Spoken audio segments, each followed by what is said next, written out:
हमारा कोई पॉलिटिकल उद्देश्य नहीं था।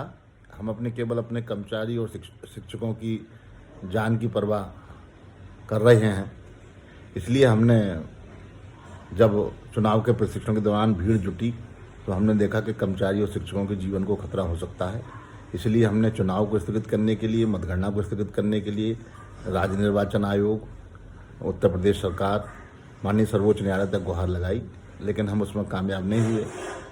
अब तो चुनाव भी हो गया, मतगणना भी हो गई, सैकड़ों साथी हमारे काल के गार में समा गए। जी, 706 लोगों की सूची हमने 29 अप्रैल को विभाग को सौंपी थी।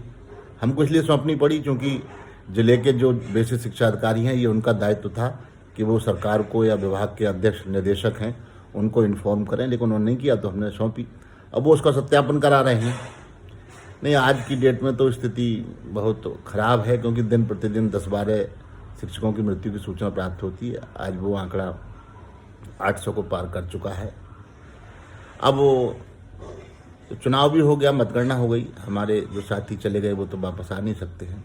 अब हमारी इतनी मांग है कि सरकार जो हमारे मृतक शिक्षक हैं उनके परिवार को 50 लाख का मुआवजा दे।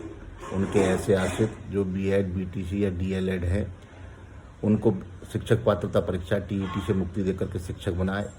यदि वो ये योग्यता नहीं रखते, इंटर या ग्रेजुएट हैं, तो उनको लिपिक के अधिशंक पदों पर नियुक्ति करके लिपिक बनाए। उनके जो परिवार के लोग हैं उनको पुरानी पेंशन व्यवस्था के अंतर्गत पारिवारिक पेंशन की व्यवस्था दें। जो मृतक और कार्यरत शिक्षक हैं उनको कोरोना योद्धा घोषित करें। ये हम उत्तर प्रदेश सरकार से मांग करते हैं और हमको उम्मीद है कि उत्तर प्रदेश सरकार हमारी सहानुभूतिपूर्वक इन मांगों पर विचार करेगी।